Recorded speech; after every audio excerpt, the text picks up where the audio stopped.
ambayo ni moja kati ya siku ambazo tunazitambua kama wiki ya zimamoto katika kuelekea katika kilele cha siku ya mzimamoto duniani. Sasa tulichokifanya sisi kama mkoa wa Morogoro ni kuhakikisha kwamba tunawakumbuka ndugu zetu ambao walipata majanga ya moto mwaka 2019 pale maeneo ya Msamvu, ambapo tenki la mafuta liliweza kulipuka na kuweza kupoteza maisha ya ndugu zetu wana Morogoro. Sasa dhima kuwepo hapa kwa pamoja na kuja kutembelea makaburi yao wenzetu ambao ni wahanga waliopoteza maisha yao mwaka 2019 ni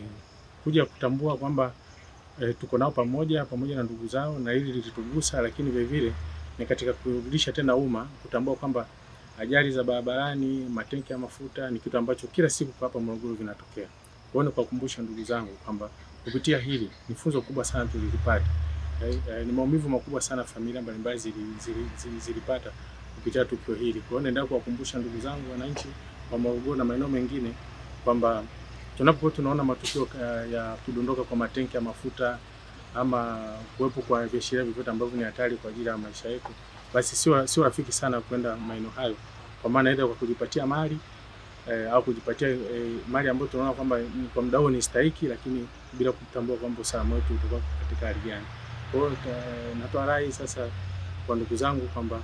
kupitia tukio hili ambao sisi lilitugusa pamoja na wananchi wote kwa ujumla, kwamba tunaomba ndugu zetu wananchi popote ambapo wanakuwa wanaona matenki ya mafuta na gari limedondoka, mafuta yanavuja kwenye tenki la mafuta, basi wachukue jitihada za kuchota mafuta na kuondoka nayo, kwa maana kujiongezea kipato. Baada ya kutoa taarifa, Jeshi la Zimamoto na Uokoaji kupitia namba 114 ambayo namba yetu ya dharura, ili tuweze kufika hapo kwa ajili ya kuokoa maisha na mali. Kwanza kabisa binafsi na mshukuru Mungu, lakini pia na washukuru ndugu zangu wa Jeshi la Zimamoto na Uokoaji kuwa nao eneo hili, eneo la kumbukumbu ya makaburi ya ndugu zetu ambao walifariki kwa ajali ya moto mwaka 2019. Kwa sababu kwanza kabisa, kwa nafasi yangu kama balozi wa mazingira, naamini ninalazimika kuwepo maeneo kama haya kwa ajili ya kusafisha mazingira haya, lakini pia kwa nafasi yangu ya usanii kioo cha jamii,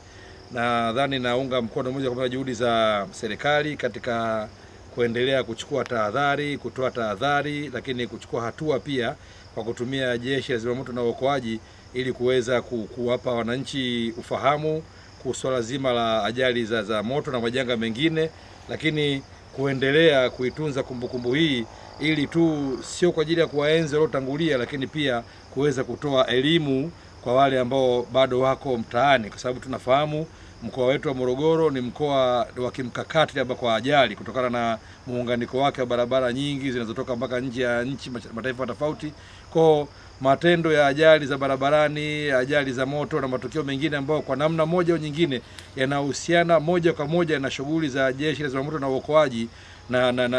najisikia fahari kuwa kwamba mimi pia ni sehemu ya juhudi hizo za Jeshi la Zimamoto, lakini pia kupitia serikali yetu kuanzia ya awamu ya 5 wakati tukio lilipotokea, lakini pia serikali ya awamu ya 6 ya Daktari Samia Suluhu Hassan imeonekana kuweka nguvu kubwa sana kwenye masuala mazima ya shughuli za uokoaji kwa kuleta vifaa vya kuzimia moto. Lakini kama itoshi, pia natoa pongezi binafsi kwa kamanda wa Jeshi la Zimamoto na Uokoaji Morogoro, Kamanda Marugujo, kwa sababu pia wamekuwa na tahadhari za mapema kwa kuandaa vijana ambao ni volunteers kwa ajili ya kutoka kule mtaani kwenye mashina moja kwa moja ili kuweza kutoa elimu ya masuala lazima ya ajali za moto na ajali nyingine, kwa sababu tumegundua pia sababu nyingi za ajali za moto katika nchi yetu ni watu kutokuwa na elimu na tahadhari kabla na baada ya ajali kutokea.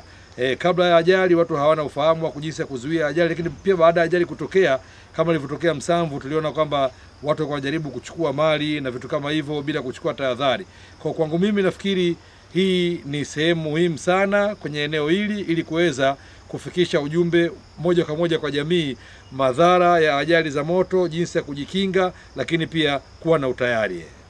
Kwa majina naitwa Albert Leonce Salamu, ni dereva bodaboda kwa kata ya Kilakala. Mpaka sasa matukio ya aina hiyo ya moto wa matenki ya mafuta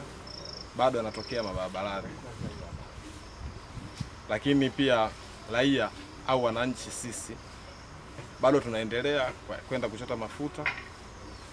ni kwa ajili ya kujisahau. Sisi kama binadamu tunajisahau, tuna kawaida kujisahau.